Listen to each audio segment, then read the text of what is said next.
अत्याचारी सास का अपनी बहू पर अत्याचार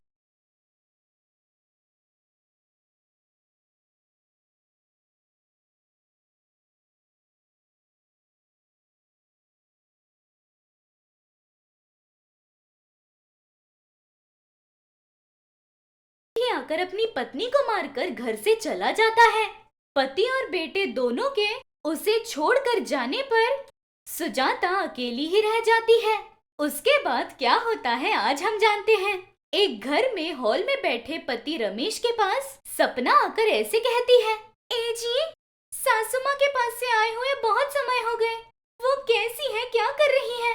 देख कर आएंगे तो अच्छा होगा ना। वो बात सुनकर आनंद को बहुत ज्यादा गुस्सा आता है। क्या है सपना, तुम्हें मारने का प्रयत्न करने वाली उस औरत पर तुम प्यार दिखा रही हो? जो तुम्हारे साथ किया वो सब भूल गई? देखिए, आपकी माँ से हमारी कोई दुश्मनी नहीं, आपसे प्यार करती है इसलिए ये सब किया। वैसे भी एक दिन आपने कहा था, याद है, मेरे माँ बाप के प्रति जो जिम्मेदारी है वो मैं भूल नहीं सकता। अब उसी जिम्मेदारी को याद कर रही हूँ, बाकी आपकी मर्जी। और तभी वहाँ पर गोविंद आता है। सच है बेटा रमेश, बहू की बात कहीं ना कहीं सही है। तेरी माँ में बदलाव आना, इस बात की आशा करना गलत नहीं है, लेकिन शत्रु की तरह छोड़कर आना गलत है। बहू की बातों में हमें अपनी गलती का एहसास हो रहा है। इस समय बेटे के रूप में माँ के पास ना हो तो कोई गम नहीं, लेकिन एक पति को अपनी पत्नी को छोड़कर आना गलत है। उसे एक दूसरा मौका दिया, उस बदलाव को अपने अंदर ढाल कर हम सब मिलकर रहेंगे। अब से मैं तेरी माँ के पास ही रहूंगा रे। ऐसे बोलकर गोविंद चला जाता है। ऐसे बेटे बहू के घर से निकला गोविंद पत्नी के पास आता है। उसे देखकर सुजाता ऐसे कहती है, क्या है, जिंदा हूँ या मर गई, ये देखने के लिए भेजी है महारानी। ऐसे कहती है सुजाता।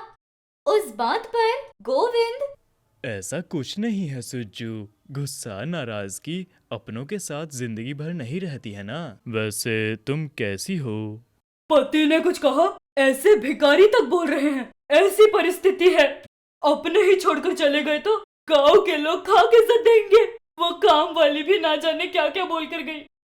ऐसे मगरमच्छ के आंसू निकालते हुए अपने पति के सामने बहुत मासूम बनती है। गोविंद को लगता है कि सच में उसकी पत्नी में बदलाव आ गया है। ऐसे 2 दिन गुजरते हैं। गोविंद एक दिन अपनी पत्नी से ऐसे कहता है, सुज्जू, तुम्हें एक बात बतानी थी। क्या है, हिचकिचा रहे हो, क्या बात है? अरे कुछ नहीं, बेचारे दोनों बच्चे वहां पैसों के लिए तकलीफ उठा रहे हैं। आज ना सही कल को ये सब कुछ उनका ही है ना। अगर तकलीफ पड़ने पर दें तो मदद भी हो जाएगी ना। ऐसा वो बात सुनकर सुजाता एकदम गुस्से से ऐसे कहती है, तो ये बात है, अचानक प्यार कहाँ से आ गया सोच रही थी। जायदाद ले आने के लिए भेजा है पनौती ने। मेरे पति और बेटे को तो पल्लू में बांध लिया। मेरी जायदाद छीनने की कोशिश कर रही है। बहुत दिमाग लगाती है वो। वो बात सुनकर गोविंद को बहुत गुस्सा आता है। अरे चुप कर रे राक्षसनी, तेरे मुंह को कोई अंत नहीं। तेरे पापी खजाने पर आंखें डाले इतने भी लालची नहीं है। मुझे लगा तुझ में बदलाव आ गया है। तुझे जरा समझाकर अलग हुए परिवार को एक करने का सोचा मैंने, लेकिन तू इस जन्म में तो नहीं बदलेगी, समझ गया। तेरे पापी खजाने ही नहीं रे, उस लड़की को उसके पिता ने जो शादी के वक्त जायदाद दी थी वो भी तू ही रख ले। जिस दिन इंसानों की अहमियत होगी उस दिन अपनी बहू की भी अहमियत होगी। अगली बार तेरी चौखट पे कदम रखूं तो चप्पल से मारना। ऐसे अपनी पत्नी पर गुस्सा करके वो वहाँ से चला जाता है। ऐसे गया हुआ गोविंद बहू और बेटे के साथ मिलकर जितना था उसी में खुश था। लेकिन यहाँ सुजाता की परिस्थिति अच्छी नहीं थी। उसकी तबीयत बहुत ज्यादा खराब होती है। भूख या प्यास मिटाने की भी ताकत नहीं थी। गांव से निकाली गई औरत की तरह जी रही थी। ऐसे सुजाता के बारे में यहाँ वहाँ चर्चा हो रही थी तब एक दिन बाजार आई हुई सपना के कानों में बात पड़ती है। तुरंत सपना घर जाकर अपने पति से ऐसे कहती है, सुनिए, हम तुरंत सासू माँ के पास चले जाते हैं। बेचारी, उनकी तबीयत बहुत खराब हो गई है। घर में एकदम अकेली पड़कर बहुत ज्यादा तकलीफ उठा रही है।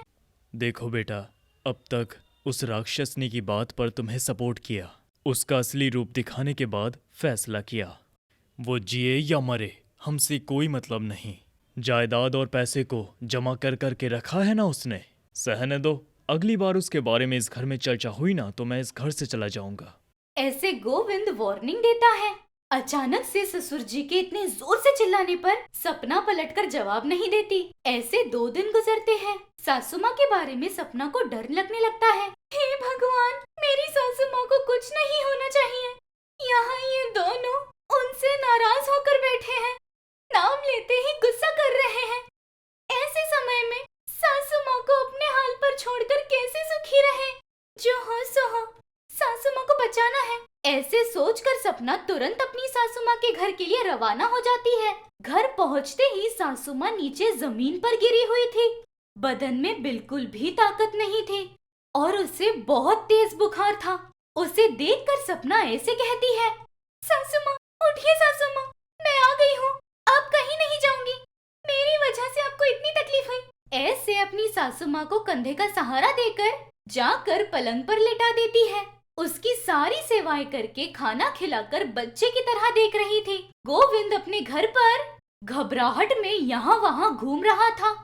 उतने में रमेश आकर पिता को देखता है। पापा, क्या हुआ, इतना घबरा रहे हो? सपना की तबीयत तो ठीक है ना? बहू की तबीयत ठीक होना नहीं रे, बहू घर पर ही नहीं है। सुबह से गई है, अब तक नहीं लौटी। वो ठीक तो होगी ना, इस बात की चिंता है। सपना घर पर नहीं, कहीं गई भी है तो लौट कर नहीं आई। उसने कहा था ना माँ की तबीयत खराब है, माँ के पास तो नहीं गई होगी। हाँ सही है, मुझे वो विचार ही नहीं आया। तेरी पत्नी को न जाने तेरी माँ पर क्यों इतना प्यार आता है। दया दिखाने के लिए, प्यार दिखाने के लिए वो इंसान नहीं, ये बात इस लड़की को समझ नहीं आती क्या? चल जाकर उस लड़की को कान के नीचे चाल लगाकर उस राक्षसनी के पास से ले आते हैं। ठीक है चलो पापा, न जाने अब तक माँ सपना को कितनी तकलीफें दे चुकी होंगी। ऐसे आनंद अपनी माँ पर भरोसा नहीं है ये अपनी बातों से जाहिर करता है। वहाँ सुजाता के घर उसे डॉक्टर चेक करने आते हैं। ऐसे कहते हैं डॉक्टर, देखो सही समय पर मुझे बुलाया, अगर थोड़ी देर और हो जाती तो तुम्हारी सास मर जाती। जल्दी से ठीक होने के लिए दवाइयाँ लिखी हैं, पौष्टिक खाना देकर दवाइयाँ दे दो, जल्द ही वो घूमने लगेंगी। वैसे भी इतनी तकलीफ देने वाली सास के लिए तुम इतना कुछ कर रही हो, ये शॉकिंग है। उसकी वो बात बेड पर लेटी हुई सुजाता के कानों में पड़ती है। डॉक्टर साहब, आपके बोलने के अनुसार ही मैं सासू माँ का ध्यान रखूंगी, लेकिन मैं यहाँ हुई है, मेरे पति या ससुर जी को मत बताइए, उन्हें मेरा यहाँ आना पसंद नहीं। मतलब तुम्हारे घर वालों को पता नहीं? उन्हें पता चला तो प्रॉब्लम हो जाएगी ना। उनसे डरकर यहाँ नहीं आती तो मेरी सासू माँ रहती क्या? उनके गुस्से का कोई अर्थ नहीं। अगर कुछ बड़ा हुआ तो अपने पति को छोड़ दूंगी, लेकिन सासू माँ को इस परिस्थिति में नहीं।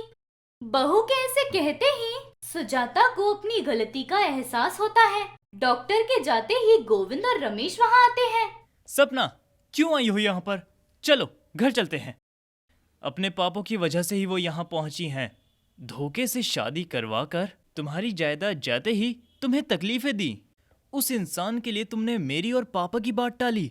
चलो चलते हैं। देखिए, बीती बातें मैं भूल चुकी हूँ। आप दोनों की बातों से ज्यादा सासू माँ की सेहत है।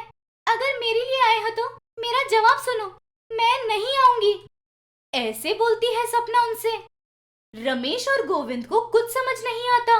अरे क्या है, तुझे इसने इतनी तकलीफें दी, आखिर में तुझे और तेरी कोख में बच्चे को मारने की कोशिश की। ऐसे राक्षस पर दया करने का मतलब सांप को दूध पिलाना। चलो उसे ऐसे ही मरने दो, घर चलते हैं। चलो, पैसों का घमंड, लालच, दूसरों को नीचा दिखाना, यही आता है इसे। अगर उसका अच्छा भी करना चाहो तो वो उसमें कोई ना कोई खोट ढूंढेगी।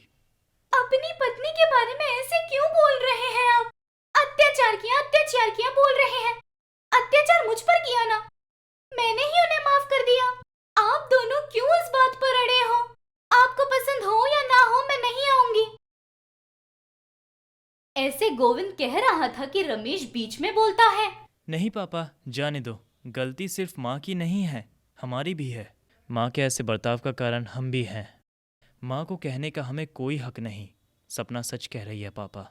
जब उसी ने माँ को माफ़ कर दिया है तो हम कौन होते हैं? उसके इरादे को देर से ही सही समझने के लिए खुशी से देखती है सपना अपने पति की तरफ। इस तरह सासू माँ ठीक होने तलक बच्चे की तरह देखती है। सुजाता ठीक होने के बाद एक दिन ऐसे कहती है, बेटा सपना, मुझे माफ कर दो। मुझ जैसी पापी औरत को भी माफ कर दे, इतने संस्कार दिए हैं तुम्हें। तुझ जैसे को भी कितना भला बुरा कहा। मुझ जैसी औरत के लिए, पिशाचिनी के लिए तू अपने पति से भी लड़ गई। तेरी वजह से मुझ में बदलाव आया। मैं अपना मुंह भी तुझे नहीं दिखा सकती। मैं घर छोड़कर जा रही हूँ। अपने ससुर जी और रमेश का ध्यान रखना, चलती हूँ। अरे सासू माँ, मुझे छोड़कर जाएंगी? मेरी माँ बचपन में ही गुजर गई। तुम्हारी सास ही तुम्हारी माँ है, ऐसे कहा था पापा ने। अब वे भी नहीं। आप चली गई तो मैं अनाथ हो जाऊंगी सासू माँ। आप कहीं मत जाइए। आप में बदलाव लाना था, वो आ गया। आप हमारे साथ रहिए। नहीं बेटा, कहीं नहीं जाऊंगी, तेरे साथ रहूंगी। ऐसे रोते हुए कहती है सुजाता। इस तरह घमंडी सुजाता में इंसानियत अपने सहन शक्ति, त्याग, दया और प्यार से बाहर ले आती है सपना। अपने घर गृहस्थी को चमका देती है वो। इसलिए अब वो गरीब बहू, रिश्ते नातों को सम्मान देने वाली सबसे अच्छी बहू थी। अगर ये कहानी आपको पसंद आई तो लाइक और कमेंट कीजिएगा और ऐसी ही दिलचस्प कहानियों के लिए हमारे चैनल को सब्सक्राइब कीजिएगा। Thank you for watching.